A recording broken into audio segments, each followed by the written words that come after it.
Welcome to Discovering the Law. It's good to see everyone after this big year and good to be together again. Today we have a very special guest, Maureen Boyle, author and journalist of Ghost, her new book, and Shallow Graves. My name is Lucy Rivera. This episode can be viewed at www.bnnmedia.org and at www.discoveringthelaw.com. Maureen, welcome. Oh, thank you so much for having me. We appreciate you being here, and despite the circumstances. Yes. Please tell us a little bit about your book. Who is your target audience on your first book, Shallow Graves? Shallow Graves, the target audience is everyone. And the reason why I say that is because this is an unsolved serial killing case in Massachusetts. It happened in 1988. The killer is still out there or has not been identified. And it's believed to be a he, can be anywhere in the state. I believe that someone out there knows who he is, and for whatever reason, they're afraid to come forward.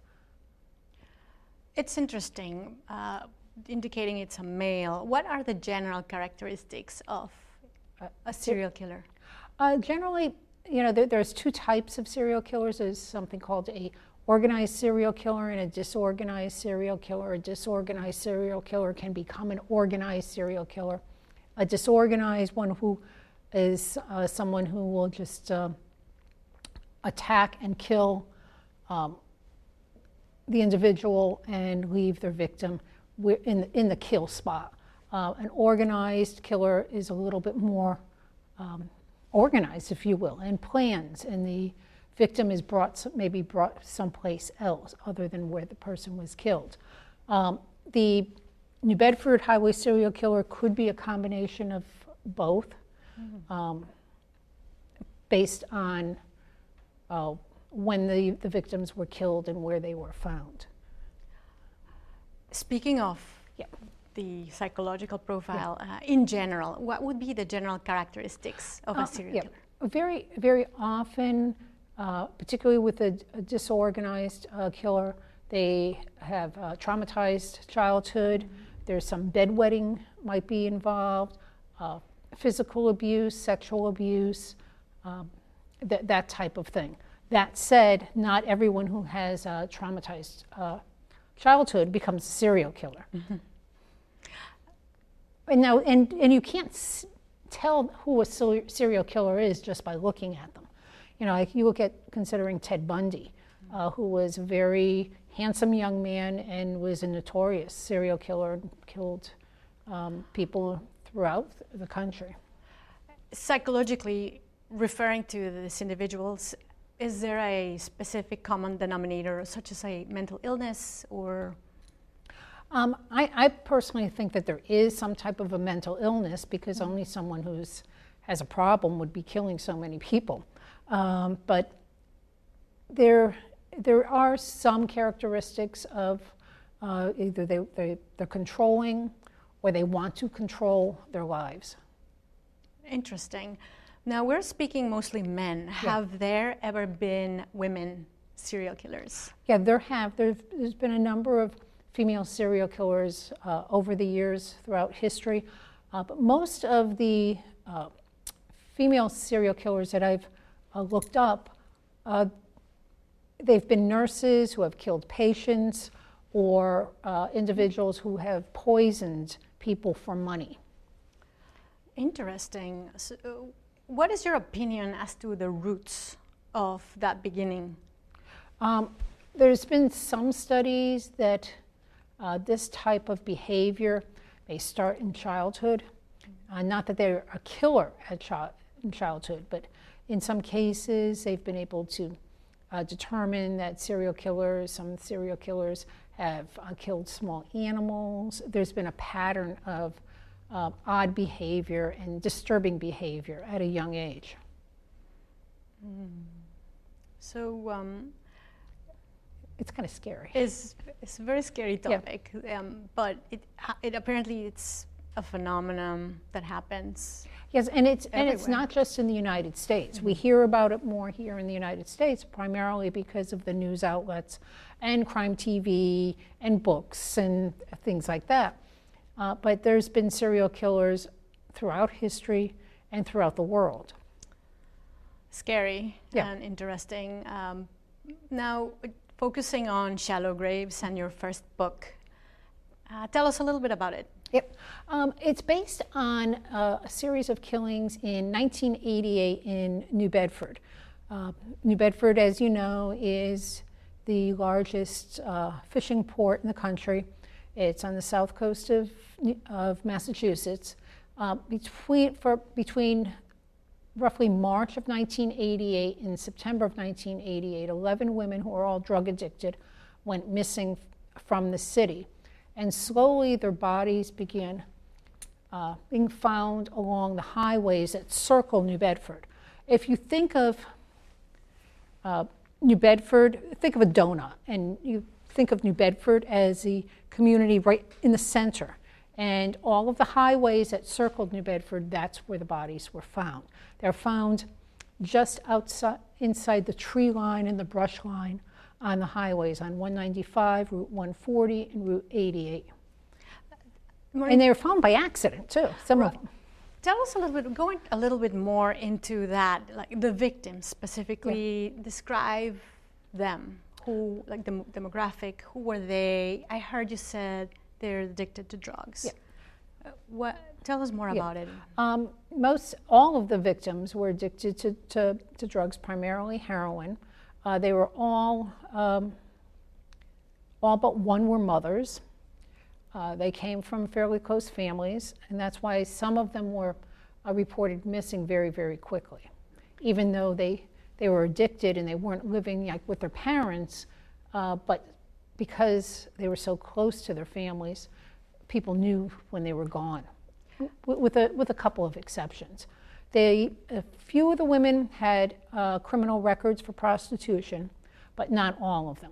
The primary linkage of all the victims, if you will, is the drug addiction. What is your sense as to how this individual found the women or targeted this specific 11 women? My guess is either he offered them a ride on the street. He may have been at a bar where they may have been. For whatever reason, he may have lured them into a vehicle and strangled them. It's believed that all of them were strangled. The medical examiner was able to determine in 2 of the cases that the victims were strangled, but the other remains were, they couldn't determine cause of death with the other victims. In your job as a journalist, you detected that the modus operandi was strangulation. And then how did the serial killer dispose of the bodies? And this is really interesting, and you will never drive along a highway quite the same ever again. All of the bodies, it's believed that the killer transported the bodies to the highway and pulled along the side of the road and picked them up, threw them over his shoulder, walked into the brush, and then just flipped them onto the side of the road. And they were deep enough where if you're driving by, you wouldn't see them. However, if you had pulled over and walked into the brush a little bit, you would. And that's how a couple of the bodies were found.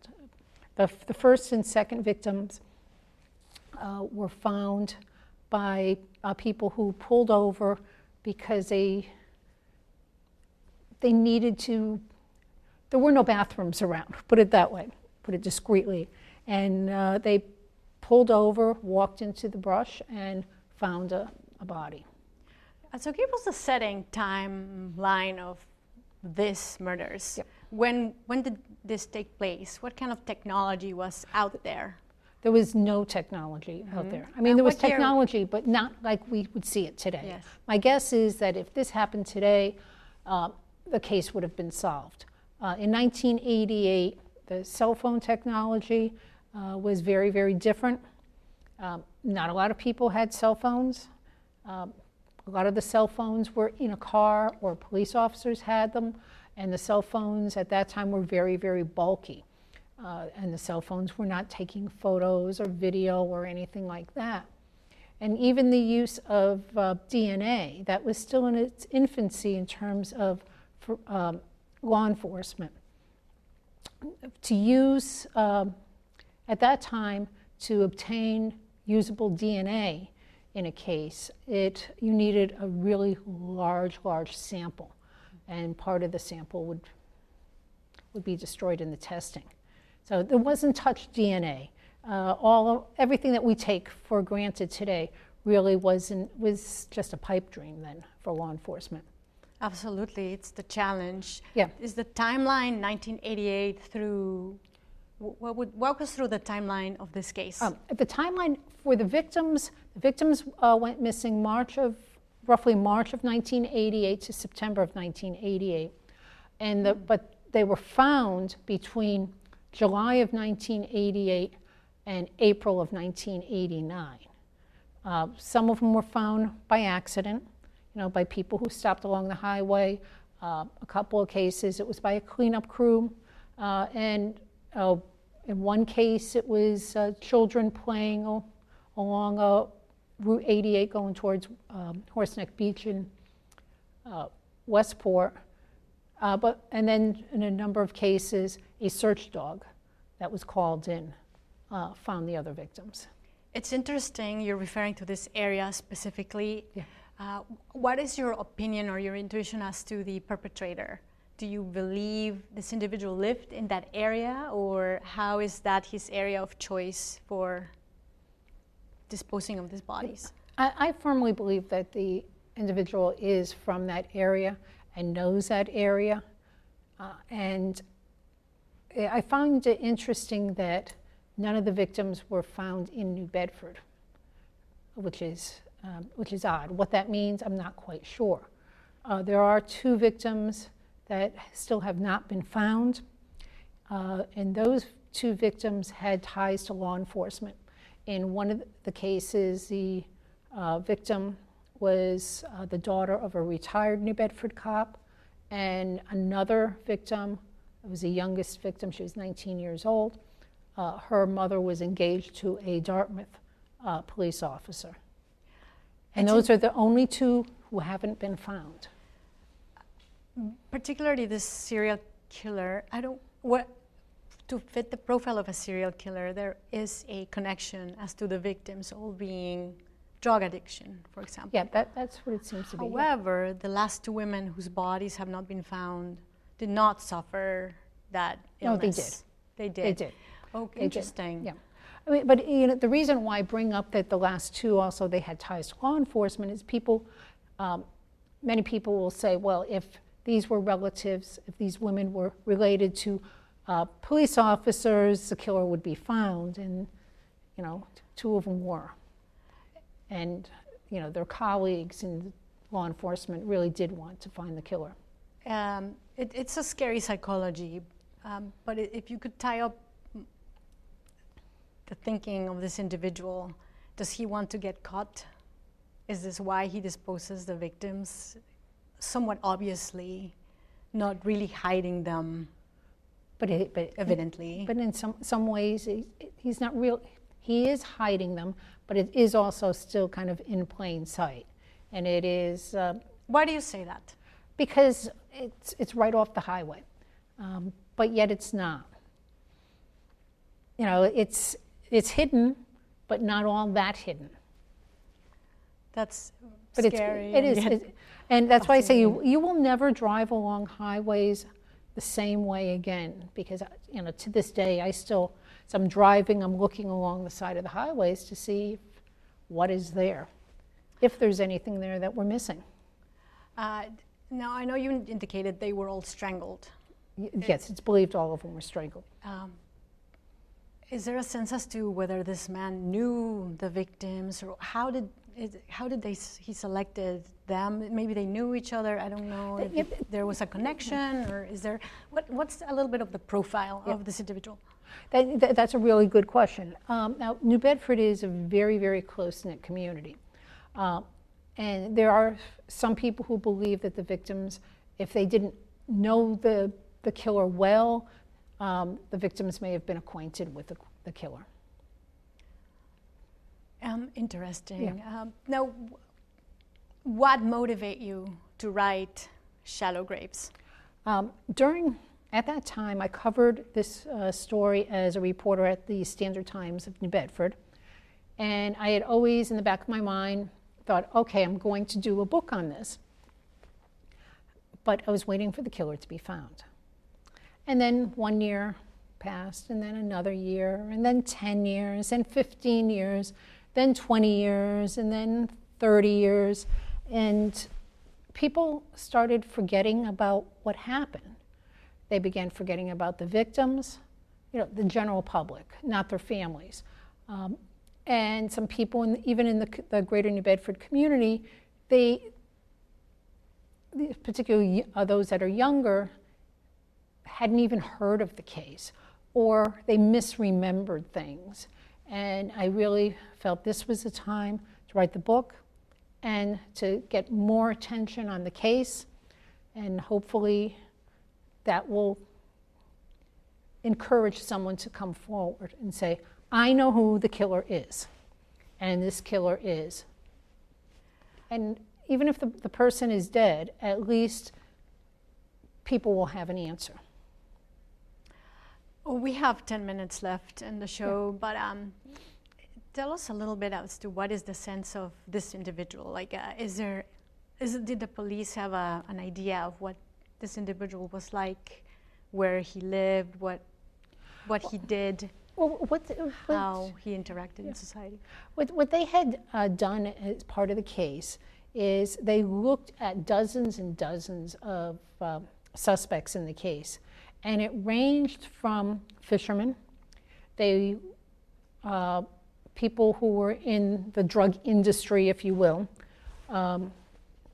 drug dealers, men with criminal history of attacking women, men who were convicted of rape or suspected of rape, those who were out on furlough from the Center for the Sexually Dangerous in Bridgewater. They looked at truck drivers. They looked at individuals from the Coast Guard. And when it comes to the fishermen that they were looking at particularly fishermen who were coming up from the south and then returned to the south, because they're trying to figure out why it appeared that the killer stopped in September of '88. Interesting. Yeah. Are these questions answered? Is there any clue as to the tying of the end to resolve this matter? Yeah, and well, over the years, they have, law enforcement they've gone back and re-interviewed people. They have sent certain items out for testing and retesting, because technology has greatly, greatly improved since 1988. And they won't say exactly what evidence that they have, because it's still technically an open case, even though it's over 30 years old. Yes. But hopefully one of these days they will have that answer. And when they have that answer, then we'll know why this man picked these women, and what was that motivation, and why did he kill so many, and where are the two missing women? How can society combat this bad seeds? Yeah. That's a very good question. I've always felt that you have to pay much more attention to children who have been traumatized, children that are acting out, children that are in psychological distress, and try to get them help early on. Whether that would change their behavior, I don't know, but at least that's a start. Interesting. What, on a different note, what intrigued you most about this case? Well, when I was covering it, I really became obsessed with it because I got to know the families of the victims, and they were just so lovely and so pained and at such a loss. And this was something that, you know, they were average people who were suddenly thrust into the spotlight because there was a serial killer in of all places, their hometown. Speaking of the hometown, the community, what is the reaction of the community to this case? And has the community forgotten this incident? I wondered about that, whether people had forgotten and whether I was in my own little bubble, you know, surrounding myself with people who have not forgotten about it. But when the book came out, first came out, the reaction was very, very positive, and people still want to know more about what happened. And people have not forgotten, because it's a community that does not forget the victims. And what are the lessons learned on? The law enforcement learned a lot from this case, and one of them, a major lesson, was to take the reports of the disappearances of adults much more seriously, and to take the disappearance of those that are addicted much more seriously. You know, initially, some people in law enforcement had thought these women, they were just out on a binge. They're out getting high, they'll show up again. And of course they didn't. And I think today, law enforcement, particularly in New Bedford, if a family member comes in and says, you know, my son or my daughter is missing, they're addicted, they will take the report right away, and they will be on the lookout. How did this book inspire you to write your new book? Well, and what's the name of your new book? My new book is called The Ghost, The Murder of Police Chief Greg Adams and the Hunt for His Killer. With Shallow Graves, I was intrigued by the concept of secrets. Someone is holding the secret of who this killer is. And in The Ghost is another story of secrets. It details the murder of a Pennsylvania police chief by a man from New Bedford who was sort of like a low-level mobster. He killed the chief during a routine car stop and took off. And it was believed that he returned to Massachusetts, but police couldn't find him. And it took decades before they could figure out what happened. And it went back to someone holding a secret about the whereabouts of Donald Webb, who was the killer. And you know, that was a case where they knew who the killer was, but it was, where is he? And in Shallow Graves, they know where the victims are, but not who the killer is. So Shallow Graves is unresolved, and Ghost, is that a resolved? That's solved. Issue? Okay. That is solved. And that was a fascinating case and story that took me from Massachusetts to Saxonburg, Pennsylvania, which is about 10 to 12-hour drive. But it's a lovely community. Well, then that begs the question, Yeah. What drives you? What drives you to these stories and to write 2 books about such gruesome activity? I'm really not sure. I just feel the need to tell stories. And because I had spent so much of my career covering crime, I appear to be drawn to telling the stories of the victims and the police officers and the families, and sort of the pain of what they experienced, and let the public know what's out there. For the public, right now in front on your screens, you can find the book that Maureen's book, Shallow Graves. Thank you. Yep. And so we have 4 minutes left. Yep. I just wanted to ask you, talk to me a little bit about your journalism career Yep. and I guess your ties to these cases. Yep. What did you? Yeah, what was your role yeah, in this? For decades, I worked in daily journalism throughout New England, covering primarily police and court cases. And I worked down in New Bedford and worked in Brockton. Yeah, so I've got a wealth of these types of stories, and they can be kind of haunting. And now I teach at Stonehill, teach journalism at Stonehill College. Well, when you are ready to share with us your new book, you have a home here. Oh, we have a minute left, but Yep. I just wanted to thank everyone for watching this episode of Discovering the Law. Today's guest is Maureen Boyle, author of Ghost and Shallow Graves. This episode can be viewed at bnnmedia.org and also at www.discoveringthelaw.com. My name is Lucy Rivera, and I'm very happy to be back with all of you live in the studio. We missed you, and thank you for watching.